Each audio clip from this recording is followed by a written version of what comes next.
Good morning. It is September 13th. It's our regular scheduled county commissioner meeting. We have two commissioners present. The third commissioner, I'm not aware, is Yeah, he emailed in this morning. He had a conflict that he couldn't avoid because we changed the meetings to Wednesday. So forgive him for the late reply, but that is what he sent us this morning. we have a quorum, so we're good. And we have our administrator and our clerk of the board. So at this time, I'll call the meeting to order and ask everyone to please rise and join in the pledge. I pledge allegiance to the flag of the United States of America and to the republic for which it stands, one nation, under God, indivisible, with liberty and justice for all. Okay, first item on the agenda is the approval of the vouchers. I believe we have one today. Yes. Move for approval of fund expenditures in a total amount of $542,916.76 as presented, and note that it has been reviewed and signed by two representatives of the auditor's office and the county administrator. I second. There's been a motion and a second. All in favor, say aye. Aye. Aye. Next, we'll move down to the consent agenda. There are two items on the consent agenda today. Move for approval of consent agenda items 1 through 2 as presented. I'll second. With no request for discussion. There's been a motion and a second for the two consent items for approval. All in favor, say aye. Aye. Aye. Takes us down to regular business, and if I may, Trinity is here. We're going to go to items C and D because of her time constraint and being in court today. We're going to go with those first, so. I appreciate that, thank you. You bet. So my request is going to be a little convoluted, so I kind of outlined it here so I can go through it a little bit more clearly for you. Okay. Recently, we had an employee move on to start a new business, which is fantastic for her, but she filled a role of both our work crew supervisor and also a part-time probation officer. While this worked at the time, it wasn't ideal. It was causing work crew to have reduced availability and didn't fully utilize the probation officer position. With the current position open, the court administrator and I were looking at how we were going to fully support both positions and how we were going to make that happen. While trying to piece together these puzzles, Mr. Stant actually contacted District Court and OPD and asked us to meet to discuss the felony diversion program, which I'm sure you may be aware of, but he wanted to know if we were able to support an increase in referrals to the program, and also if OPD had any issues with extending the requirements for entry into the program. OPD agreed that they would be happy to have expanded program guidelines and then referrals into our court, and this would actually solve a lot of problems. First, the indigent defense attorney shortage would be addressed. District Court is currently fully staffed with attorneys, and we can support an influx of cases. Next, the prosecutorial diversion program requires people to take full responsibility for their actions prior to entry into the program. If they fail to accept responsibility for their charges, they will not be accepted. The program is successful because we have hands-on supervision provided by the District Court Probation Office. The probation officer requires monthly check-ins. The probation officer monitors criminal records, treatment compliance, mental health compliance, work crew or community restitution compliance, and any other conditions the prosecutor and defense attorney agree when negotiating the resolution. It's hands-on supervision, which is what is usually missing in Superior Court. Finally, expanding the program criteria could reduce the high case burden on Superior Court and their attorneys. As I said, this request helped my court administrator and I look at the puzzle pieces and find a solution. And since work crew is funded by both a grant through Public Works and then also our District Court budget, expanding work crew will allow more people on the program and to participate. It will not impact the budget as the position is already fully funded.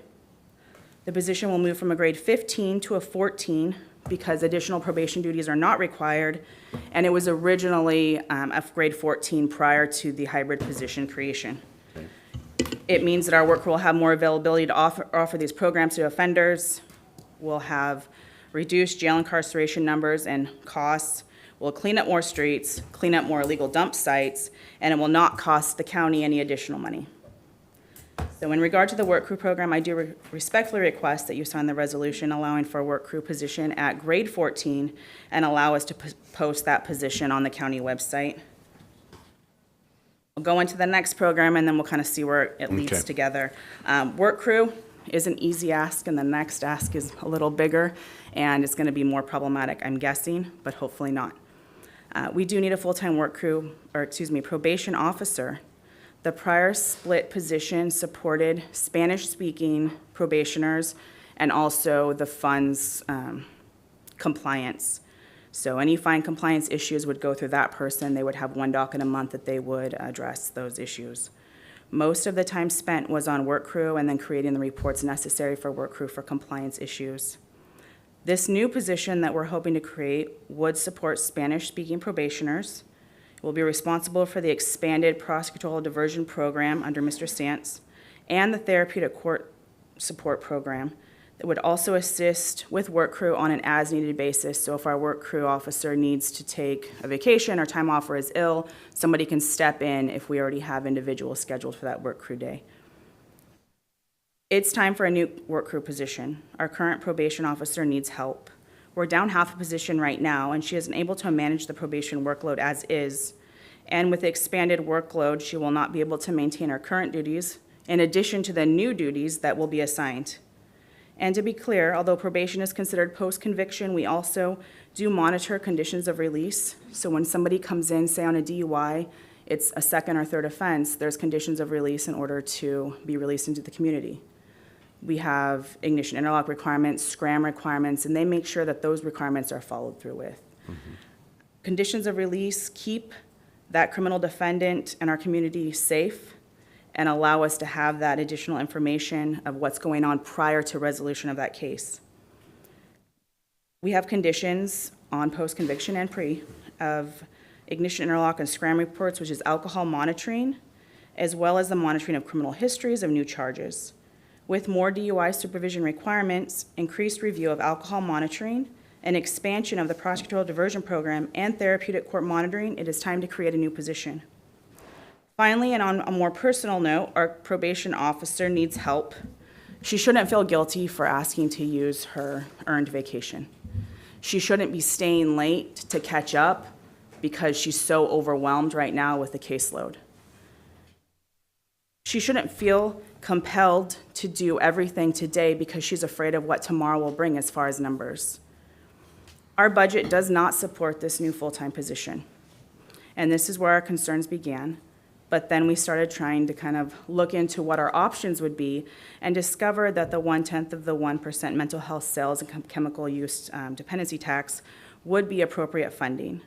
The tax has been collected, it's unused, we are waiting to support the recovery center, but we should also be supporting the courts, which it was designed to do. I provided RCW 82.14.460 in my packet. I also sent that on to Mr. Briggs in the prosecutor's office and asked him to review the statute and give me feedback as whether it would support or be used for funding. He stated that he did see some funding limitations, but that those limitations do not apply to the judge or support staff, and he believes those funds can be used for this purpose. So with that said, I request the commissioner sign the resolution allowing for creation of a full-time grade 17 probation officer position, which is the current grade of our probation officer. Further, allow that funding of the position come from the sales and use tax designed for this purpose. And finally, I request permission to post and advertise this employment position. All righty. Questions? I agree that there is a need for the position. What I don't like is the fact that we're using the mental health tax. I mean, that was put out to the public as a tax for the recovery center, and now we're taking money away from the recovery center to put to another use. Well, and if you But- look at the RCW, No, I agree. I mean, if it's in there, it's just I feel that the public wasn't, I mean, the tax that we put forward was for the recovery center. And I think that's what we told the public. It just, I see the need. I'm a little convoluted as far as my feelings, as far as what that money's to be used for, and it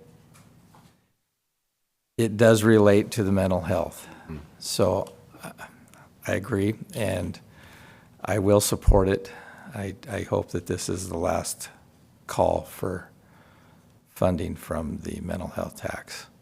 And I appreciate the support for this one. I can't guarantee that it will be a last call, simply because we're getting our program going. We do have the grant of $281,000, which we're using towards our program. But if we can't shuffle things around in a way that the AOC approves, then we may need assistance in the future. I just don't know, because I'm looking at our budget and hopefully trying to figure out where things fit. We do have that position posted, and hopefully that'll get us in a place where we can give a better estimate as far as our budget's concerned. Okay. But it's pretty restrictive as far as what categories we can fill. And I'm not trying to make the best, greatest, biggest program, but I want it to be effective. Sure. I don't want to create a program that's mediocre because of budgetary limitations, and we do have access to these funds. And I think that if anybody researched what the funds were used for, they would see that they are also for the therapeutic court system and supporting an expansion of programs to assist people to keep our community safe. Sure. So we have two resolutions here. The first one is the work crew to a grade 14, and this would be a full-time employee, which basically equates to the two half-time employees we already have. Well, yeah, we had the positions anyway, yeah. Right. And then the other is a creation of a grade 17, which I think, in all honesty, works right into the mental health, because we have mental health as a means of the court system providing the individuals to mental health. But if they have reoccurring crimes, then aren't they then put into jail?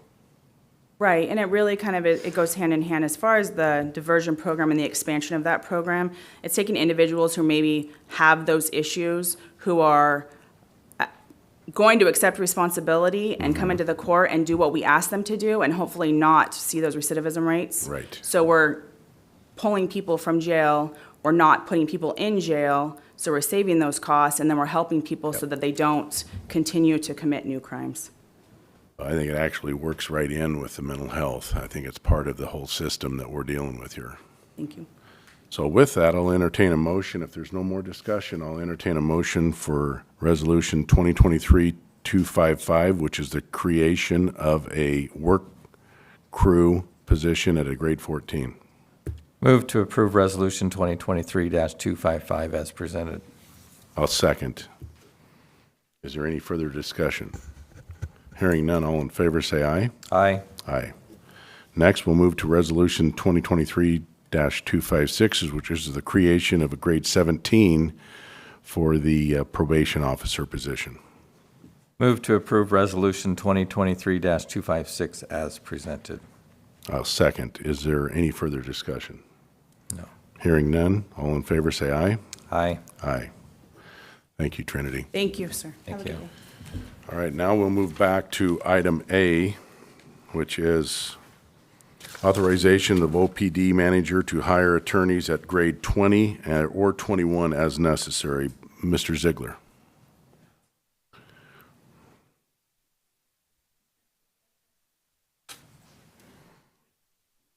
Morning. I think you know by way of background what occasioned this. The one staff employee I have right now, I was able to hire him at a step 20 or lose him to Benton County. It was that simple. And I simply wasn't in a position where I was going to just roll over and lose another one. We couldn't afford to lose somebody that can give us the coverage we've got to have. And having said that, we still have a vacancy to fill on that felony panel. Obviously, it caused a kerfluffle within the county that I did not foresee, but as soon as I had done that, Mr. Sant came to you and asked for the same discretion. the 2021 discretion to hire professionals, to give him the flexibility that he needs to compete in the job market. And to be fair, rather than be accused of plagiarism, the ASR that I submitted is almost verbatim from the same language that he submitted to you to get the flexibility that I need now, the same flexibility to be able to compete. Where this is going to go in the future, I don't know. I think you both know now that the Wasatch lawsuit has been filed. There's only 3 counties that are named as plaintiffs: Pacific, Lincoln, and Yakima, which really surprised me. Out of 39, that we only had 3. And I'm hopeful that, we're not one of them. no, but I'm hopeful that between the 3 commissioners, you know enough people, and Mr. Gonzalez may know enough people, if we were ever going to put maximum pressure on our legislators to say, hey, it's time to fish or cut bait, just back from Alaska, so I'll throw that in there. But it is. And the legislature is not going to respond. This is how it's going to go. The lawsuit's either going to be successful, and the Supreme Court's going to say that, yes, the state cannot evade its constitutional duty to fully fund legal defense in all the counties, at which point in time the legislature will come up with all these funding formulas, none of which will meet the satisfaction of the Supreme Court. This is McCleary too.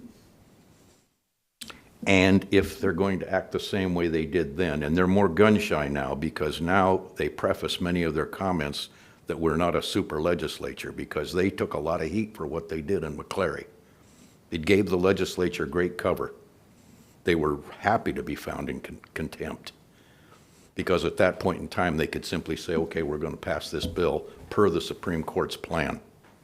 We don't have any options. And everybody was happy, particularly the WEA. That's how that went down.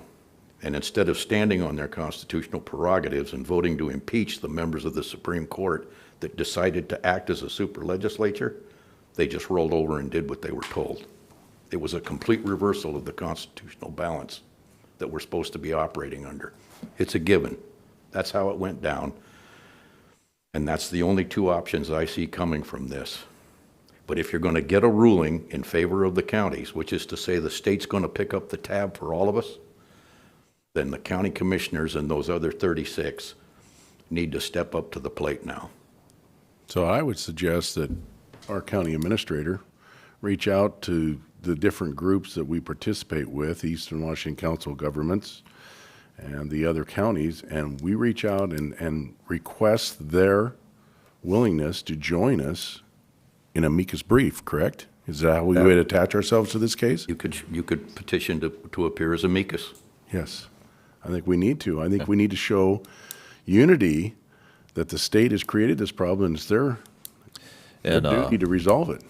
And Chair, one thing I'll note is I did send out to the media expressing that Franklin County supports the lawsuit, and I've been able to talk to several media outlets and let them know our perspective. I've been on 610 Radio, Keeper TV, Apple Valley News, expressing the dire straits that we face in terms of funding for the Office of Public Defense, and educating the public that it's a constitutional right for indigents, homeless, people that can't afford a lawyer to have defense, and it's our duty that the state asks us to do and imposes on us. And certainly I think unfunded mandates are part of that, which mandates are just a fancy way to say rules, and the more rules you have, the more you have to pay. So it's sort of this cascading effect.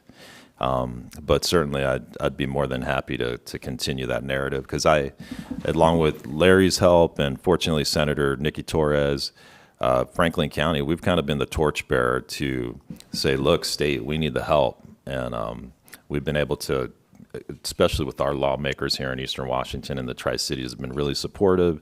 And Senator Torres is actually proposing legislation to get funding, some sort of funding mechanism, and the conversation started in the legislature this year. So really happy and proud that she's supporting us here at Franklin County. So she's been really out there beating the bushes and working with other folks, and thanks to Larry and the other people in our jurisdiction. So it's a conversation that we've been at the front of. All right, and we had our We had our press conference right here Yes, in this sir. room, and it was very well done, Mr. Gonzalez. So I would encourage you to reach out to the other counties, especially Stevens up there. Get a hold of them because I know they would be behind us.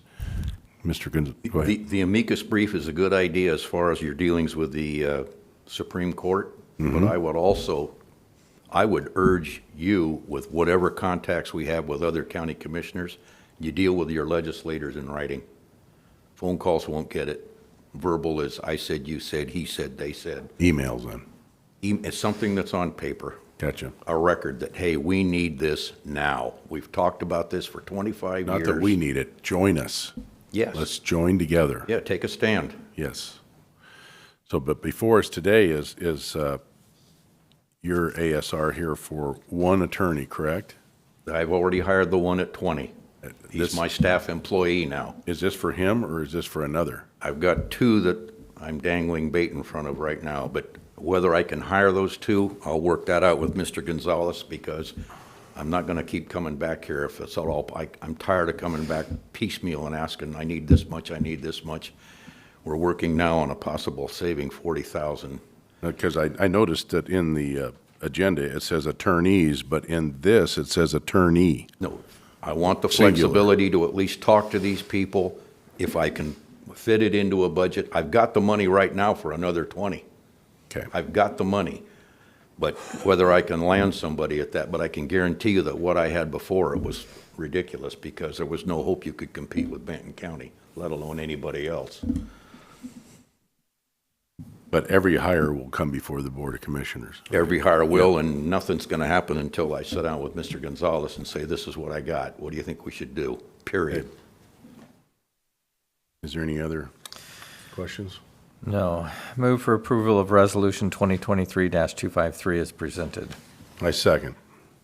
Thank you. Is there any further discussion? No. Hearing none, all in favor say aye. Aye. Aye. All righty, that takes us down to Franklin County RV Park Camp Host 2023 contract, Mr. Gonzalez. Thank you, Chair. So this is the third time this has been brought before the board, so we've fleshed it out pretty good by this time. So to tee it up, the Franklin County RV Park has contracted with Bob and Joyce Terrell as camp hosts since the park opened in 2004. They did an amazing job, but they decided to step away and retire. So once again, we thank them for their service to the county. They did an amazing job. So right now, we think it's mutually agreeable to hire David and Deborah Faith to contract as camp hosts from September 5th, but probably need to change that to September 4th of 2024, so to give it a year-long contract now. The compensation for the position, you basically get free rent, you get a space there, basically in exchange for watching the camp at night. It's a $7,800 fiscal impact, and I think a pretty good deal for the county. So Commissioner Peck, I wish he was here today, because we've been having some robust discussions, and he asked us to find some information, and in particular, whether L&I was necessary. And Jeff Briggs did a great job multiple times determining that L&I wasn't necessary, but we did our due diligence at Commissioner Peck's request. So just to kind of give you the narrative, Jeff and I worked together with Shirley Jones and all the stakeholders to determine whether L&I was necessary for the RV park. Jeff determined the best way to classify these individuals is as volunteers. That really doesn't change the contractor status, as they're still volunteers and contractors. We also found out state of Washington designates their camp hosts as volunteers also. And according to L&I, either way, Franklin County hosts are designated. L&I coverage isn't needed, but I will say this on the record, it doesn't hurt to have it just in case something happens. So the way it was explained to us, because the risk isn't very high, so L&I would cost the county about 7 cents per hour. And since the camp hosts don't really have hours per se, what they suggested was you designate 480 hours per quarter times 2, since there's 2 camp hosts, and you times that by 7 cents, and the cost to the county was about $281 per year. Probably a good investment. just in case anything happens, there's a slip and fall or somebody gets hurt. But to put it on the record, it wasn't necessary, and I did want to get some things out there too. It was stated that this has been brought up several times. It hasn't. This has always been a consent agenda item over the years, and the only discussion that really has been had in regards to the RV park was the pricing structure and whether how that competed with the private sector. So definitely wanted to put that on the record as well. And I think the other thing that I've talked to Jeff about is this whole notion of we review contracts to form. And I want to just quote something that Commissioner Peck said.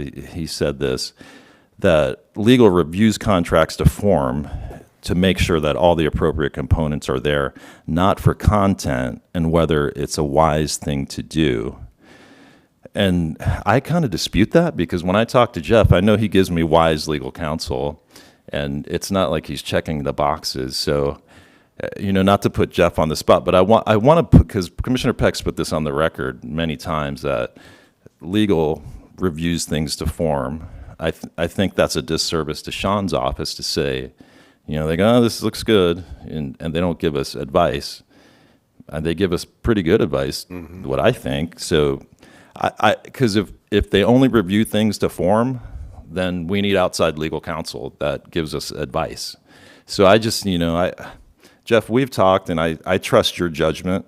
You give me great advice, and I trust your legal judgment. But because it's been put on the record so many times by Commissioner Peck, and again, I wish he was here, because I intended to have this conversation with him, and perhaps we can pick it up, next meeting, because I don't want to make it seem like he's not here, so I'm taking advantage of that, because I got more of a backbone than that to say things without him here. But I just wanted to get your perspective on that, what your office provides, because I really respect your judgment, Jeff. Well, before you, I would just like to say one thing, maybe Commissioner Mullen too. I respect all three commissioners' opinion, and that's all this is an opinion. The last time I looked, Commissioner Peck does not have a law degree. You do. And I know you guys are looking through these for content, and to form, the content is the form, for crying out loud. So I appreciate your reviewing. I don't know if Commissioner Mullen would like to say something too, but again, I respect all three commissioners' opinion, but none of us are lawyers, and that's why we hired you. So, Yes, and thank you for that. Do you have something, Commissioner Mullen? I was just going to say that that we rely on you for legal Right. advice, and so I too would like to know the clarification between providing us legal advice and content to form.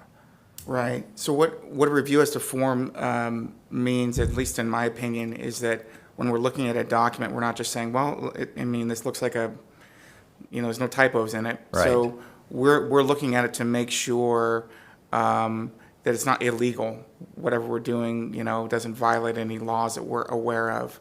So that's really the reviewing as to form. As to whether it's a wise business decision for the county, I'm not a business guy. So I certainly wouldn't be reviewing this and saying this is a prudent business decision. What I would be looking at is whether or not legally this raises any red flags from our office.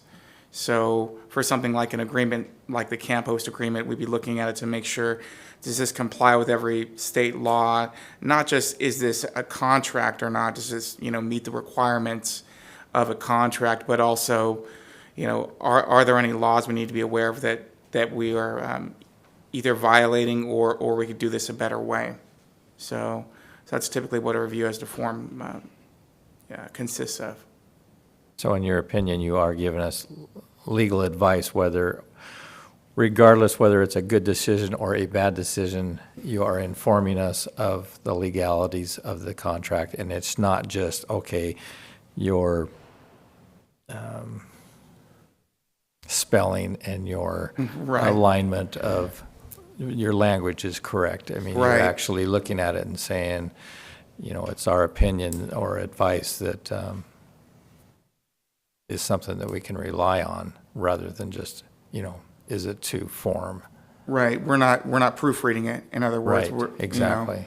We're just looking at it to make sure that, there's no glaring illegalities or issues that could arise under it, things that might come back to haunt us if we sign an agreement and there's a lawsuit, right? We're kind of looking at what's the worst case scenario that could happen from the county's perspective under these documents when we're reviewing them, and what are the legal ramifications of taking any sort of course of action, whether it be a contract, resolution, ordinance, whatever the thing is that we're reviewing as to form. We're sort of looking at those types of issues that might arise. Okay, no, thank you. That's what. So getting back to what the task at hand, they're a contractor, correct? Yes, so because we don't control how they perform their duties, and Shirley Jones had also looked into this with L&I, but under the common law, the control test, we're not controlling what they're doing.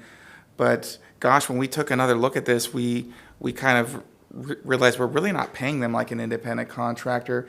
This really does fit.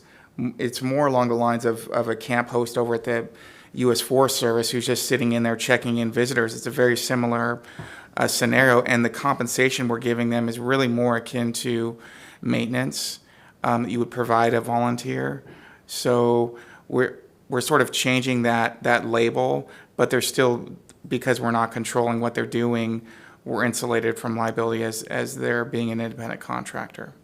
Thank you. You're welcome. Appreciate the legal advice. Thank you. Yeah. Thanks. All right, so is there any further discussion? No, I would just like to say I didn't mean to delay the process for the camp host, but I guess my question was, and has been answered, is the fact that I don't believe they're employees, and I don't believe that they have to fall underneath L&I. My only statement was that every job classification has a different rate for L&I. If you're a tree trimmer, it's $20 or $30 an hour. If you're checking somebody at a camp host, it's 7 cents an hour. And when you look at the cost of $280 a year, it would take years to just meet the deductible as turning this into our risk pool. So, in my opinion, I think the $280 is a good investment. I think so too. It is. Absolutely. Is it required? No, I don't believe it is, but I think it's money well spent. And it's a year contract, Yes, sir. which if Yeah, so we made it, extended it a year because I wanted to give some continuity because we've kind of waffled on this process. They came, sort of on a handshake agreement and, with the intent, to be put in place. So I wanted to make sure they knew that we're committed to the contract and stable, because I certainly don't want them to go, gosh, Franklin County, what the heck? You can't even get the contract. It takes you a month. So anyhow, I wanted to give them the message that we're glad they're here and we're going to give you a year-long contract. So I think they're good to go, and Susan's good to go with them. But again, I think the overarching thing, like Commissioner Mullen said, hey, it's a small investment. If they slip and fall, it gets icy out there. It's better than having to pay a big bill out of pocket. Could it have taken this long? Probably not. It shouldn't have, but because we had the questions answered earlier. But I think it's a good investment. Yeah. Okay. So with that, I'll entertain a motion. Move for approval of Resolution 2023-254 as presented. I second. Hearing no further discussion, all in favor say aye. Aye. Aye. Moves us down to item E, which is the Master Services Agreement with Clifton Larson Allen. Mr. Gonzalez. Yes, Chair, thank you again. So this is going to be a financial transition plan between CLA, Clifton Larson Allen, which is a CPA firm. They do a tremendous job of really analyzing, how business practices are. So in this particular case, what it's going to do is really allow for some closure with SVM and a good transition into HWL. because there has been some challenges kind of reconciling the books and figuring out ultimately what's coming and going, and especially when, for many years we had a manager that was employed by the county, and then we transitioned to the private sector, and sort of, those bank accounts getting transferred here and there. So what they'll do is kind of normalize everything for us, be able to, with a clean slate, HWL can walk in and say, here's what we got, here's how we're going to make a profit, and here's how we'll do our best for the county. So I know we've got our auditor staff here that can lend a little bit more to the details, but we've got an initial budget of about $10,000 with the ability to max out at 30. I don't think it's going to take that max. We're hoping it's going to go rather quickly. Right now, the auditor's office is doing a tremendous job working with SVM, who's been compliant to give the information needed. So I'm excited about HWL coming in. They've been working really hard with them, and just to make this a really smooth transition. Is, Mr. Beaton, is there anything you would like to add? Because I know that there was meetings with HWL Yes, the sir. last couple days. Yeah, there has been. Good. Sure, yeah, this is what I came to you last week and said was kind of in the works as kind of this transition. We've used CLA in the past when we did that performance audit back in 2014, and we've been working with Mike and trying to set up a contract to, as they called it, a cutover. There's been suggestions about profitability, and there's been just some confusion or lack of clarity, and it made sense, I think, on behalf of the county, to have obviously an independent CPA firm come in and do this. And in conjunction with that, we need to clean up the inventory and find out, because we went from county managed to SVM, which was just kind of interim. They stepped up in a gap, and now we're going to HWL. So this is a key function of that. They'll present the books in a professional, transparent manner, and we'll look at them. And I'm assuming it appears already we're going to need there'll be a little work on the inventory, figuring out what's there and what might have been either through COVID or whatever happened. There's some things, it's just inventory. So that's the two pieces, is inventory and CLA. And we're pushing hard for the October 1st, obviously. And we'll be back to present whatever comes out of that. So, Any questions for, Oh, sounds good to me. thanks, Matt. I'll move for approval of Resolution 2023-257 as presented. I second. Any further discussion? With no further discussion, all in favor say aye. Aye. Aye. All right, that moves us down to public comment. Is there anybody in the room for public comment or anybody on the phone?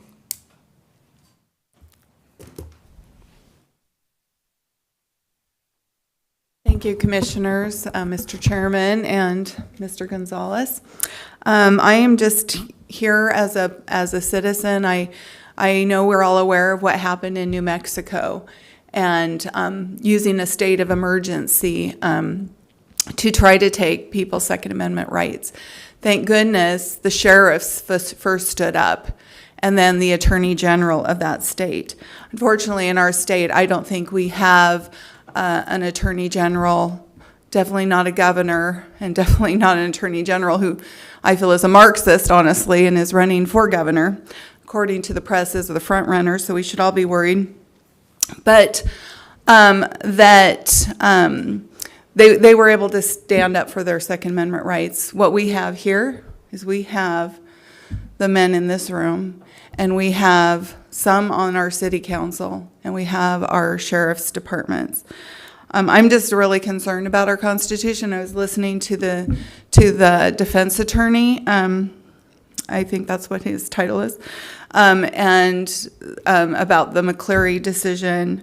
The best way to destroy a Constitution is to ignore it. And the best way to support it is to demand that it be followed. And that takes citizens. Unfortunately, we can't rely just on our politicians and our office holders. A lot of people don't even know what our Constitution says for our state, much less our Supreme Court. I know a lot of people have tried suing the governor on the mandates, things like that, but the real tragedy happened in April of 2019 when our legislature, every Republican, every Democrat, voted to expand the governor's emergency powers, taking away the checks and balances that we, the voters, give under our Constitution the authority for each portion of government to have authority to check the other. That is gone. And so I don't know what the answer is. It's just that I'm hoping the public, that those that are listening will be educated and help them understand that there is nowhere in the Constitution that gives the authority, it's in the articles, for the lawmakers to give away the authority we give to them to any other branch of government. And yet that was done, and we are living under that. So what I'm saying is, under any mandates, under any state of emergency, if it's unconstitutional, we must not obey. Because the best way to fight against unconstitutionalism is to not obey unconstitutional mandates and laws. And I will always stand here, and I will always stand up for the Constitution, because that's the only thing that I can hand down to my posterity. And it is being whittled away day by day because people do not understand, and they need to educate themselves, and they need to get some courage, because if they don't, we have nothing. Thank you. Thank you. Is there anybody else for public comment? Is there anybody on the phone? No, sir, no one on the phone. I don't see anybody moving forward. We'll move down to Commissioner Administrator updates.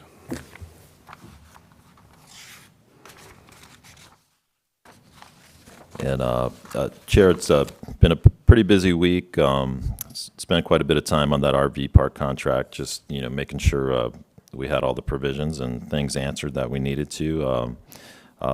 Larry Ziegler mentioned the Wasatch lawsuit over indigent offense, so that was sent out and to the media last Friday. The Washington State Association of Counties, joined by Pacific, Lincoln, Yakima counties, filed a suit against the state of Washington, asserting that the state's trial court indigent defense system is unconstitutional and asking the court to direct the state to provide adequate funding for trial court indigent defense services.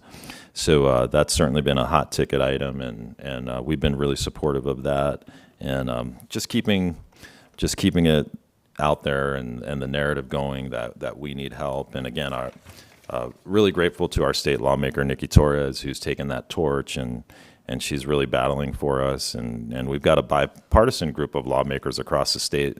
We've met monthly, and we just recently met again to try to come up with a solution, because honestly, commissioners, this is affecting both Republicans and Democrats, independents. So it's interesting when the system is about to collapse. Politics kind of go out the window, but there are some theories that the West Side does want the system to collapse. I hope that's not the case, but we certainly really need some monetary help in that regard.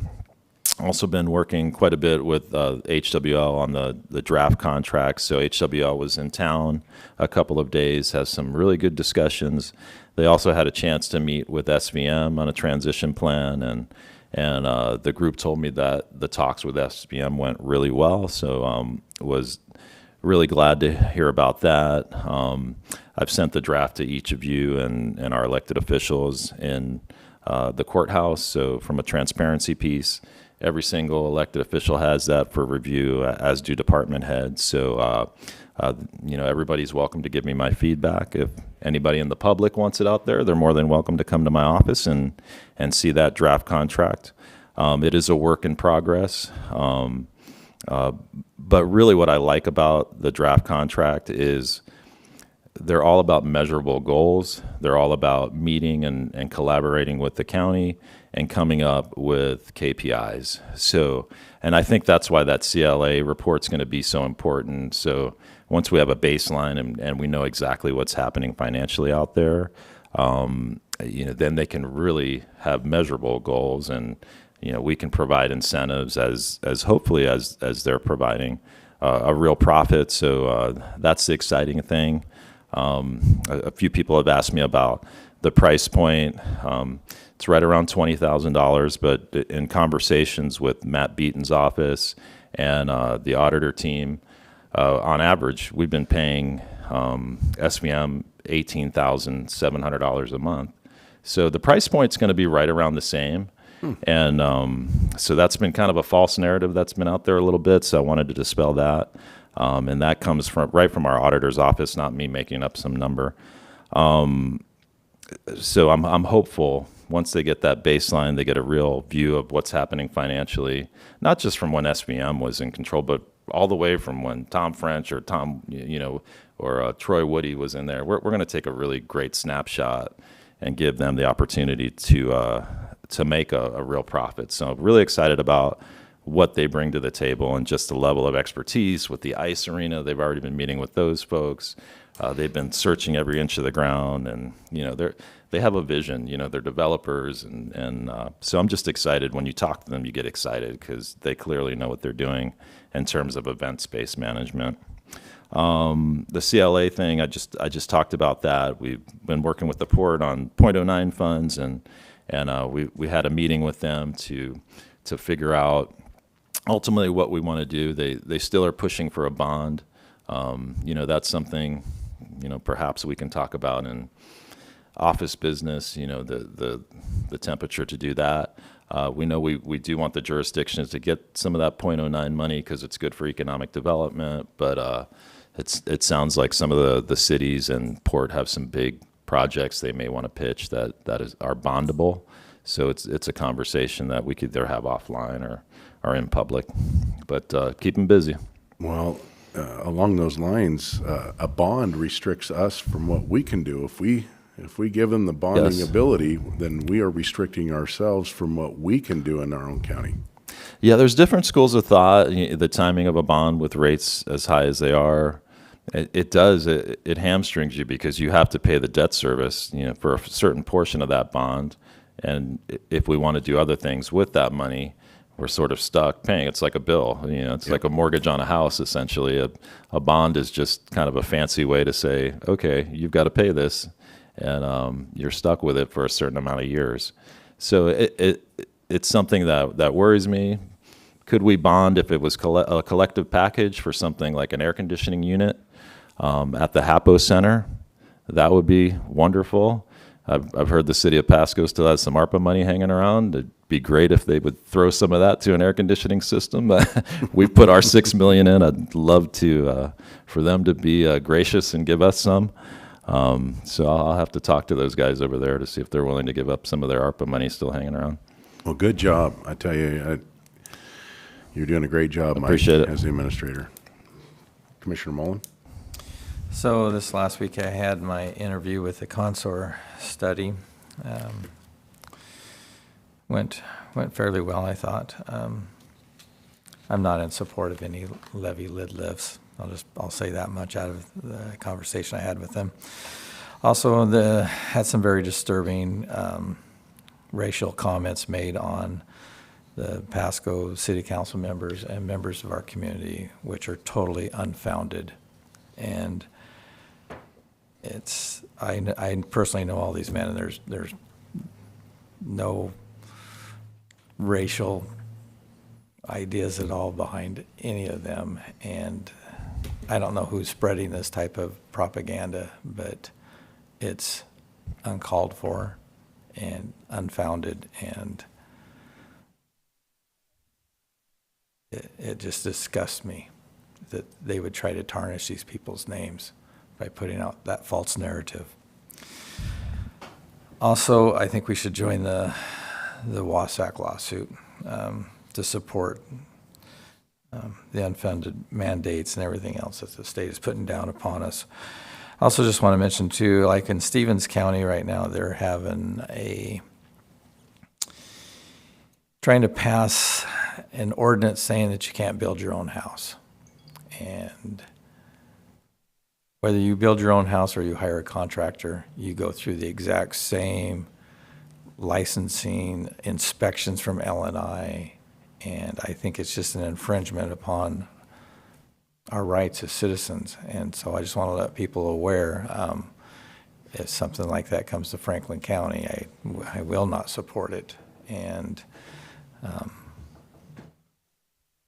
in fact, I think I will go to Stevens County and speak up there as well, because I just feel that it's such it's a right that's being taken away from you, and I don't agree with it at all. So, other than that, that's my report for this week. Thank you. Well, my last week consisted of the Franklin County Veterans, and it was canceled. The Franklin County Emergency Management, I got to ask you, Mr. Mullen, were you at that meeting? It was not. You were not. And I tried to reach the meeting via virtual, and I called and talked to him this morning, Sean, and he said that, yeah, he's seen it. I was trying to get in there, and he goes, I don't know what happened, but every time he tried to let me in, it dropped the call. So we got to get that figured out. I don't know if he thought there might be too many people on there. Had the agenda on Friday, the agenda meeting, and then I had an audit phone call from the state auditor's office. I also called Mr. Brown, Councilman Brown, and we had a very good discussion, and I told him to hang in there and know that, as I was told by a World War II veteran that flew the 71 flights over Germany and Europe during World War II, he says you catch the most flack when you're over target, and that's basically what I told him, and he very much appreciated the phone call. And that letter that I seen that you mentioned, we had the chairman up here speaking out against the same, and he's named in that letter, so I don't know who's putting out this propaganda, but obviously what they're trying to do is influence the election, is what they're trying to do. Also like to mention that this Saturday is a veterans fundraiser. I asked the gentleman to send me this stuff, and he did not send it to me, but it's a veterans fundraiser over in Benton County. Rick Terrell is the guy that's putting it off, and if you would like to attend, what they're trying to do is raise money so that they can get a facility, and I've talked to all three commissioners in Benton County. They're looking for a building in Benton County that they can have their meetings at. They're about 130 strong now in memberships. They do all the flag salutes, the flag presentations. They do all the 21 gun salutes at the funerals. And they're a very active group of veterans. The building that they're in, they've outgrown. They can only sit probably 30 people in the building. They're looking for a bigger building. And I've talked to the commissioners over there to help them get into a bigger building so that everybody can attend their meetings. I think it's very important that we fund and we support these veterans that are doing these services in our community. It's very important. And then I'd like to mention the crash on Friday, because I was working hard and heavy on Road 68, and there was a crash. And I think Mr. Erdman realizes that Road 68, I believe, is busier than Glade Road now. It is extremely busy, and we had a fatality. And I know both individuals in both pickups that hit each other. And I think we really need to address 68. We've got to do something. We've got to take those humps out between Birch and Alder, because they are a blind spot. The young man was passing a truck, and he had a checkered line, and by the time, before he could get around it, he was on the solid and hit the other truck. They both veered to go off the road the same direction. They hit each other. It was a terrible, terrible crash. And we really got to address our road systems in Franklin County, and we got to be striving to get more money out of the state to get these things upgraded, because we are growing exponentially, and we need better roadways, flat out. That's my report, and from there we'll move down to elected and department head business. Is there any elected or department heads that would like to come forward?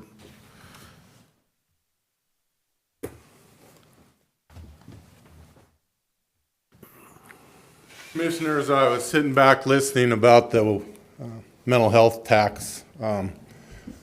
My memory of that's a little bit different. When we asked that the commissioners on both sides of the county implement the tax, it wasn't just for the recovery center. It was for other issues that are plaguing our community, such as the lack of therapeutic courts, and those issues. If you check our funds, you'll find that it's in the millions right now.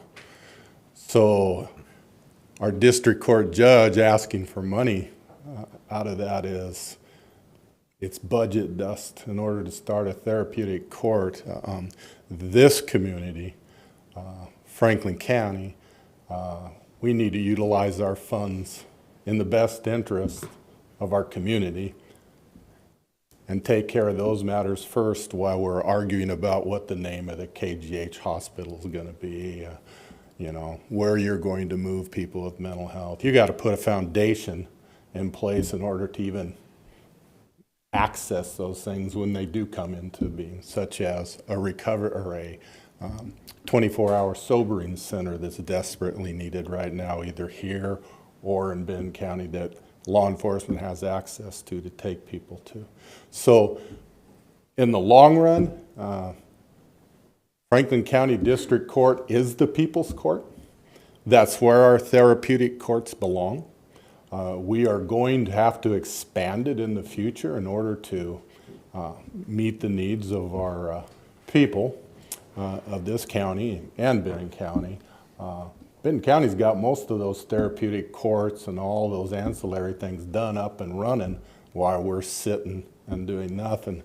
We elected a judge that has a passion for therapeutic courts to help reach out to people to try to alleviate some of the amount of incarcerated that we have to handle, which is any given day, there's probably upwards to 40% of people with mental illness in our corrections facility, and or a combination of those with narcotics problems, issues, and those type of things. So I would encourage you not to withhold those basic monies from our judge as she tries to develop out these courts, because it is the future. It's imperative for the safety of Franklin County's community that we do that and not stand in the way of that taking place. Thank you. I think that's why we passed it. Is there anybody, any other department heads, elected officials? Seeing none, we'll move down to administration office business. Mr. Gonzalez? None today, sir. None today. We're back to public comment. Anybody for public comment? All right, and I do believe we have 2 executive sessions. Did you get Mr. Briggs's RCW for the one? Yes, sir, and Jeff, we'll have to do these separately, right? I don't need to address, can I address both right now and then break them up, or should I come back out and address it? Because we've got the one that involves real estate and then the other one. Really, I think you could have it all as one executive session, just cite both the RCWs Okay. and how much time we need. Okay, perfect. Thank you, sir. So, Chair, we've got the need for 2 executive sessions that I'll name here in conjunction. So the first being RCW 42.30.110, Section 1, subsection B, to consider the selection of a site or the acquisition of real estate by lease or purchase when public knowledge regarding such consideration would cause a likelihood of an increased price. And then the other one is RCW 42.3.110, Section 1, subsection I. This could be potential litigation. So, Okay, so for the first one? the first one, let's go 10 minutes, and the second one 5, so for a total of 15. Okay, all righty. So at this time, we will recess into executive session at 9:59. Thank you.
Okay, we have come back to regular session. We are going to extend the executive session for another 10 minutes, and we will recess to executive session now.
live and live now.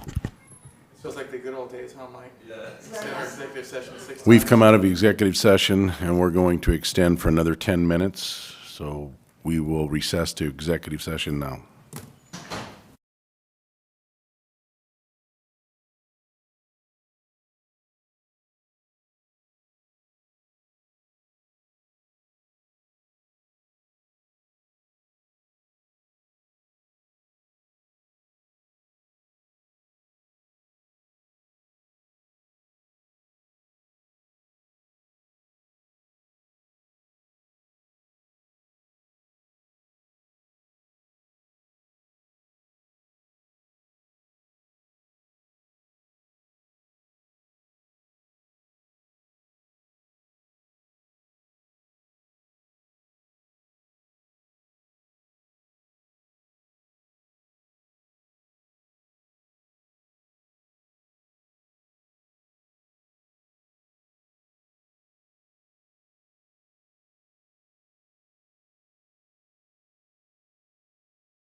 Okay, we have come out of executive session, and we're back to regular session. Is there any other business for the good of the county? I would like to mention that I did finally get the Veterans of Foreign Wars.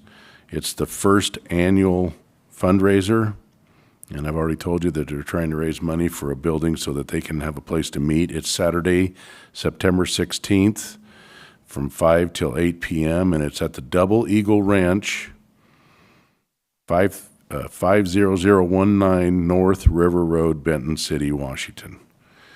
And plates are $100 a plate. So I noticed they have a 1950 ERU M1 Grand Rifle as one of their auction items, 55-inch flat screen, and fishing kayak. So got a lot of good stuff. Yeah. Hope people will come and help support our veterans. So if there's no other business for the good of the county, this meeting is adjourned.